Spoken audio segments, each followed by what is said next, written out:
Hello everyone and welcome back. एक और नए इवनिंग ब्लॉग में आप सभी दोस्तों का स्वागत है। पूरे दिन की भागदौड़ के बाद एक अच्छी नींद ली है एंड अभी ना 5 बज रहे होंगे जब मैं उठकर सीधा किचन में आई हूँ। कुछ बर्तन रखे हुए थे, सबसे पहले मैं वो ऑर्गेनाइज़ कर रही हूँ।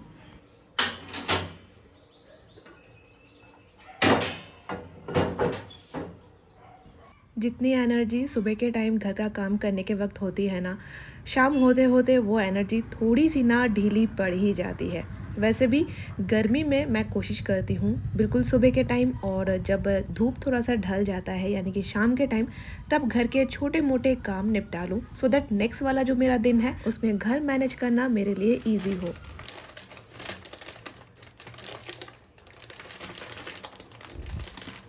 बहुत दिनों से मुझे डेको पेज वाला टिश्यू पेपर लेने का मन था। मैंने कभी भी इस टाइप का जो टिश्यू पेपर है उसका परचेजिंग किया ही नहीं था बट इस बार कैंटीन में इस टाइप का टिश्यू पेपर देख के मैं अपने आप को बिल्कुल नहीं रोक पाई, तो एक बंडल मैं लेकर आ गई हूँ सीधा घर।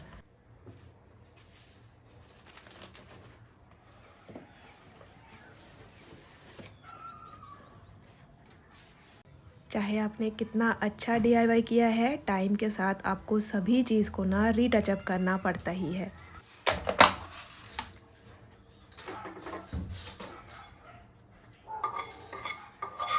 नीम के फ्लावर मैंने रोस्ट होने के लिए रखे थे। अभी ना ये अच्छी तरीके से ठंडा हो गया है, तो पहले वाले बैच के साथ मैं इसको मिक्स करके रख दे रही हूँ। एक ऐसा ही टिफ़िन मैंने मम्मा के लिए भी रेडी कर दिया है।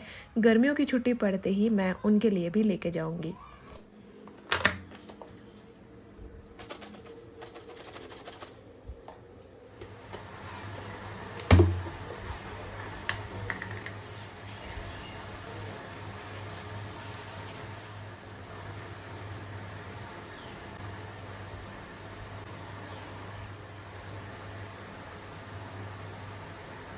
पूरे दिन हस्बैंड भी ऑफिस में रहते हैं एंड समायरा भी स्कूल से आने के बाद ना थोड़ी देर सो जाती है। उठने के बाद वो खेलने चली जाती है, फिर वापस आती है। तो ये जो शाम का टाइम है ना, मैं इसमें यूजुअली ब्लॉग्स नहीं बनाया करती हूँ। ये ज़्यादातर ना हमारा फैमिली टाइम ही होता है। आज इवनिंग ब्लॉग शेयर करने के पीछे और एक रीज़न है, जैसा कि कुछ दिन पहले मैं आपके साथ शेयर कर रही थी कि संजू का बर्थडे था और वो हम लोग सेलिब्रेट नहीं कर पाए थे। तो आज मैंने सोचा है कि जब घर पे सभी लोग हैं तो घर पे ही ना मैं एक छोटा सा केक बनाऊंगी और संजू से ही वो कट कराऊंगी। सोचा तो बहुत कुछ है, देखते हैं क्या होता है।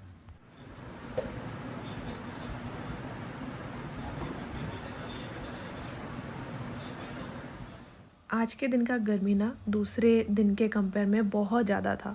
शाम के टाइम नहीं तो नॉर्मली जो तपिश है ना वो थोड़ा सा कम हो जाता है, लेकिन आज शाम का ना स्टोरी अलग ही है। बिल्कुल भी रूम ठंडा नहीं हुआ है और भी ज़्यादा ना गर्मी लगते जा रहा है। नॉर्मली शाम का टाइम ना मैं हल्के फुल्के काम से, थोड़ा मोड़ा सा क्लीनिंग एंड ऑर्गेनाइजेशन से ही स्पेंड करती हूँ, लेकिन आज ना थोड़ा सा भी काम करने से भी ना इतना ज़्यादा गर्मी लग रहा है कि क्या बताऊँ।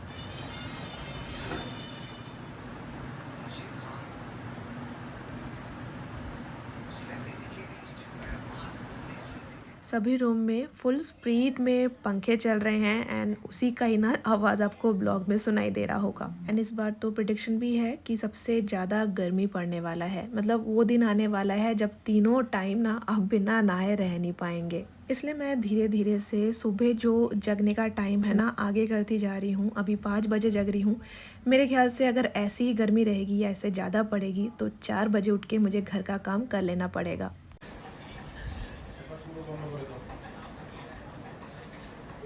ওইখান থেকে একদম ওইখান থেকে কিছুক্ষণের পরে অন করবে যখন আমি বলবো দাঁড়াও। तो चलिए इवनिंग वाले रूटीन को फॉलो करते करते मैं यहाँ पर पिछले ब्लॉग में आए हुए प्यारे दोस्तों के नेम मेंशन करने वाली हूँ। सुचिस्मिता मलिक, बृष्टि रॉय, अदिति सिंगोर जी आप लिखती हैं 60 minute cleaning is the new concept, got to know from you, thanks for the idea, will try it soon. Preeti Kumari ji लिखती हैं मेरी हाइट 5'7" है, ट्रस्ट मी बहन, आपकी प्रॉब्लम सिर्फ मैं ही समझ सकती हूँ।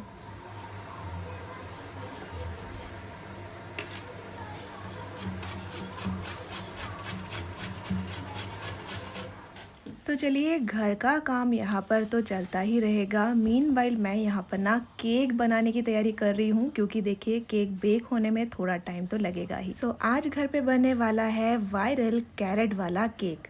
तो यहाँ पर इसीलिए मैंने थोड़ा सा कैरेट ग्रेट कर लिया है, निकाल लिया है अपना मिक्सिंग जार, क्योंकि केक का जो मिक्सिंग वगैरह है ना वो मैं इसी मिक्सी वाले जार में करती हूँ। बहुत ही ईजी वाला मैं केक बनाती हूँ।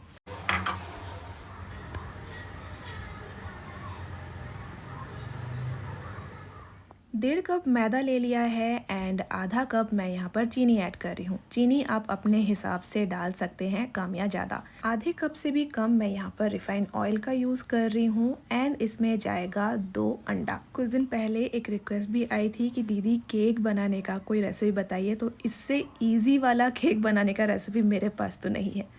एंड मैं इसमें ऐड कर रही हूँ थोड़ा सा सिनेमन यानी कि दार चीनी वाला पाउडर। एंड हाँ, इतना ही बराबर मैंने यहाँ पर बेकिंग पाउडर का भी यूज़ किया है, लेकिन कैमरा ऑन करना ही मैं भूल गई उसको डालने के वक्त। तो आपको ना सिर्फ दिखेगा कि मैं थोड़ा सा बस चिमटा भर इसमें बेकिंग सोडा का भी यूज़ कर रही हूँ।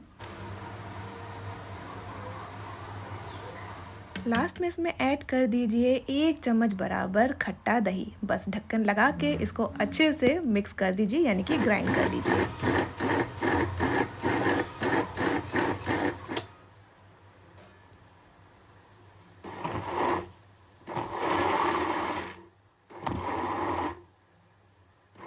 केक बनाने में इतना ही एक्सपर्ट हो गई हूँ एंड बैटर इतना गाढ़ा हो गया है कि ढक्कन निकाल के मैं आपको दिखा रही हूँ। वैसे आप ये रियल लाइफ में मत कीजिएगा, नहीं तो कोई भी एक्सीडेंट हो जाएगा।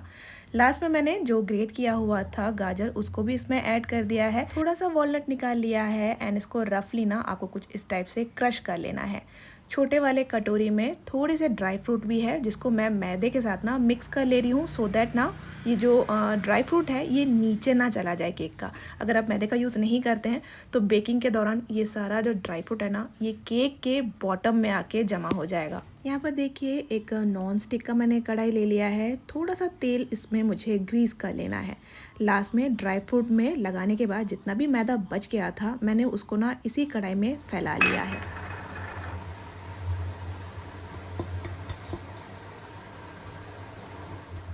अभी जस्ट केक का बैटर इक्वली स्प्रेड करते हुए आपको इस नॉन स्टिक वाले कढ़ाई में डाल देना है। एंड देखिए गाजर का यूज़ किया है बोल के केक के बैटर का कलर ही पूरा चेंज हो गया है। एंड क्योंकि हमारे पास केक बनाने के लिए कोई भी परफेक्ट सामान, ना ही बेकिंग टिन, अवन, ओटीजी कुछ भी नहीं है, तो हम लोग केक सीधा गैस पर बेक करने वाले हैं।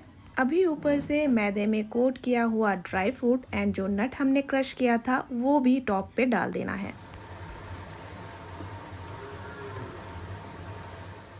तो कुछ इस टाइप से डबल लेयरिंग करते हुए हम लोग गैस पर ही केक को बेक करेंगे। आपके पास अगर इंडक्शन है तो सबसे लोएस्ट वाले टेम्परेचर पे रख के आप इस केक को बेक कर सकते हैं।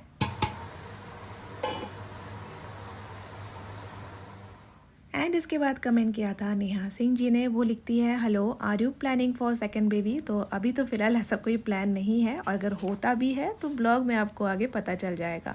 तो नीचे केक बेक होने के लिए छोड़कर आई हूँ, ऊपर अभी प्लांट्स में थोड़ा पानी डाल रही हूँ। घर का झाड़ू भी हो गया है एंड अचानक से मौसम इतना ज़्यादा अच्छा हो गया, ठंडा ठंडा सा हवा चलने लगा एंड गर्मी ना थोड़ा सा कम फील होने लगा।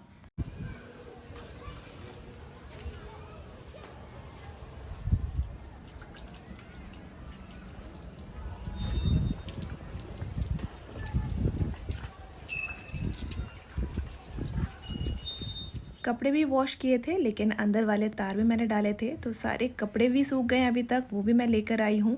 मीनवाइल चलिए अभी जाके केक भी चेक कर लेते हैं। तो कितना ज़्यादा वॉल्यूम इंक्रीज़ हो गया है एंड ड्राई फ्रूट ऊपर जैसे डाला था बिल्कुल वैसा ही दिख रहा है, बॉटम पे बिल्कुल नहीं गया है। इसके बाद और भी बहुत सारे दोस्तों ने कमेंट किए थे, जिनके नाम है रवीना सुमित सोनी। आप लिखती हैं, हाय दी, how are you? I am fine. मैंने अपने बेटे का नाम मौर्या रखा है, बहुत ही प्यारा नाम है। एंड कमेंट किया था वर्षा जी ने। आप लिखते हैं, आपका सेकंड वाला चैनल भी सब्सक्राइब कर लिया है। वो कहते हैं ना, तेरा पीछा ना हम छोड़ेंगे सोनियो। या मुझे भी ये वाला गाना बहुत पसंद है, थैंक यू सो मच। तो देखिए छत पर इतनी ठंडी ठंडी हवा लेने के बाद ना घर का जो एटमॉस्फेयर है वो बिल्कुल भी राश नहीं आ रहा है।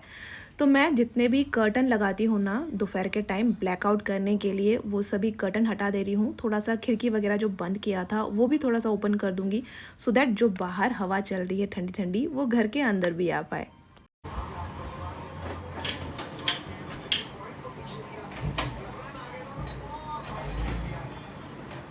इसके बाद पूजा जी ने कमेंट किया था thanks for 60 minute blog the, and comment किया था तमन्ना सोनी जी ने, आप लिखती हैं आपके ब्लॉग देखकर ही मेरी मॉर्निंग बेस्ट हो जाती है। And last not the least comment किया था अर्जुन अमो एंड पारोमिता सरकार जी ने। Thank you so much friend, आप लोग के इतने प्यारे प्यारे कमेंट रिसीव होते हैं ना तो बहुत ज़्यादा मन अच्छा हो जाता है।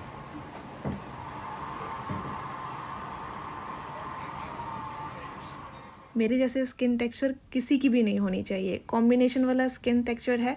ठंडी के टाइम इतना ड्राई हो जाता है कि डेड सेल निकलने शुरू हो जाते हैं, एंड इस टाइप की जब गर्मी पड़ती है ना तो फेस पे जितना भी नेचुरल ऑयल है वो पूरा निकलना स्टार्ट हो जाता है। पता नहीं दिन में कितने बार मुझे फेस वॉश करना पड़ता है। हाँ, नॉर्मली मैं पानी से ही ज़्यादातर करती हूँ, लेकिन 2 टाइम मैं फेस वॉश ज़रूर यूज़ करती हूँ। तो अब ये घर का मैक्सिमम काम मैंने किया है, एंड झाड़ू लगाने के बाद ना मैंने फेस वॉश वैसा किया नहीं था। तो यहाँ पर अभी मैं थोड़ा सा ना फेस वॉश कर लेती हूँ, एंड देखना ठंडा पानी से ना आप जब मुंह धो लेते हैं तो थोड़ा सा ना रिफ्रेशर लगता है, एंड गर्मी थोड़ी सी कम लगने लगती है।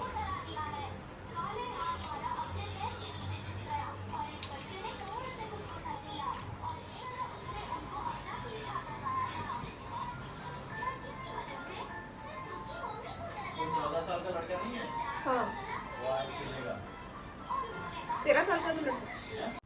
संजू जब मेरे साथ छत पे गए थे तो उन्होंने बोला था देखना भी थोड़ी देर बाद ना बहुत अच्छी सी बारिश होगी, और ना वो किचन में सीधा चले गए हैं चाय बनाने के लिए, एंड वहीं से ना मेरे साथ कुछ बात कर रहे हैं।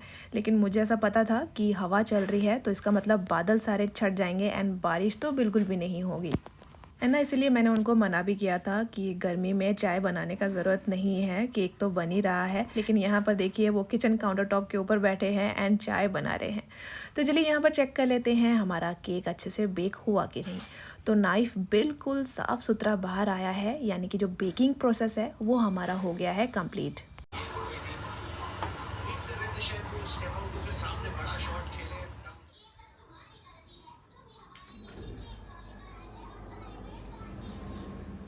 एंड जब भी ना मुझे गर्मियों के टाइम स्पेशली स्किन केयर करना होता है, कोई क्रीम वगैरह लगाना होता है, तब मैं ना एसी ऑन कर लेती हूँ। एंड जब एसी नहीं था तो कूलर के सामने बैठ जाया करती थी, या पंखे के नीचे बिल्कुल फेस को ना ऊपर करते हुए, सो दैट जो क्रीम है ना वो जल्दी स्किन के अंदर एब्जॉर्ब हो जाए।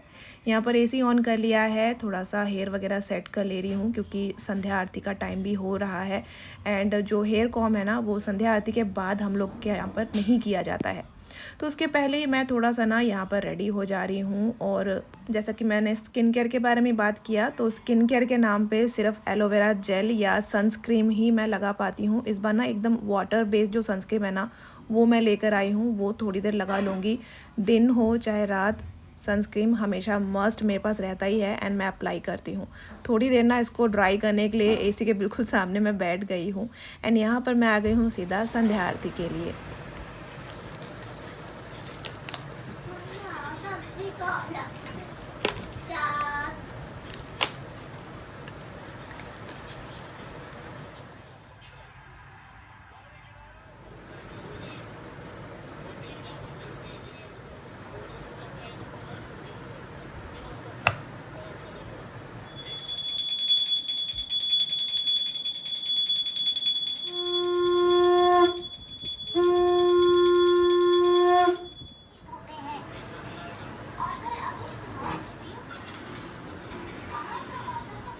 सभी रूम में थोड़ा थोड़ा करके धूप मैं दिखा दे रही हूँ। एंड हमारे यहाँ पर धूप मेन डोर में भी दिखाया जाता है, क्योंकि बोलते हैं शांति एंड सुख समृद्धि इसी डोर से घर के अंदर आती है।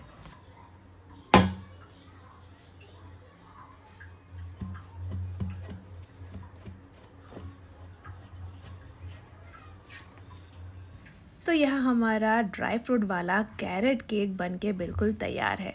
हाँ, बाज़ार से खरीद के लाया हुआ किसी भी केक की तरह नहीं है, लेकिन घर पे बनाया गया है, वो भी प्यार से। इससे अच्छी बात और क्या होगी। तो थोड़ा-सा ना मैं कट करके आप लोग को दिखा देती हूँ, और संजू तो वैसे भी ये केक कट करने ही वाले हैं। तो देखिए कितना मॉइस्ट एंड कितना सॉफ्ट सा बना है एंड कितना अच्छे से ये बेक हुआ है।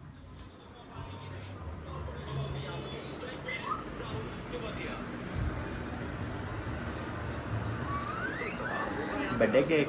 या डैडू बर्थडे केक। Birthday cake. रखो रखो। तो देखिए फुल पार्टी वाली तैयारी यहाँ पर की गई है। पिज़्ज़ा भी ऑर्डर करवाया गया है, केक भी है, एंड जिसको अभी संजू कट कर रहे हैं एंड हम उनके लिए गा रहे हैं birthday song.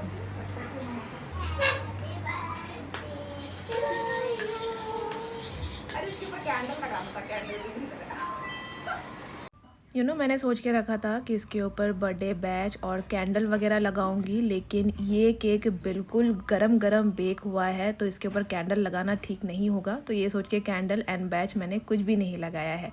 Just simple and sober तरीके से ये बर्थडे मनाया गया है।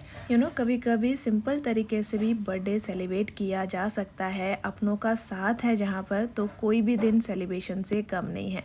वो कहते हैं ना, सर पे छत है, खाने के लिए ताज़ा खाना है, पहनने के लिए कपड़े हैं और अपनों का साथ है, तो आप प्रिविलेज्ड हैं। दुनिया में ऐसे बहुत इंसान हैं जो ऐसी सिंपल ज़िंदगी के लिए भी तरस जाते हैं। तो इतना सब कुछ खा पी लेने के बाद ना ही डिनर बनाने की और ना ही डिनर करने की किसी की इच्छा है। तो आज तो डिनर नहीं बनने वाला है। मैं समायरा को लेकर बैठ गई हूँ थोड़ा सा स्टडीज़ करने के लिए। वो अपने स्कूल का कुछ प्रोजेक्ट वर्क यहाँ पर कर रही है एंड मैंने फोल्ड कर लिए हैं सारे कपड़े। फटाफट मैं इसको कवर्ड में भी ऑर्गेनाइज़ करती जा रही हूँ, क्योंकि देखिए बेशक कपड़े फोल्ड किए हो, अगर तुरंत का तुरंत इसको कवर्ड में ऑर्गेनाइज़ करके मैं नहीं रखूँगी तो काफ़ी दिनों तक ये नेगलेक्टेड ही ऐसे ही कहीं पर पड़ा रहेगा।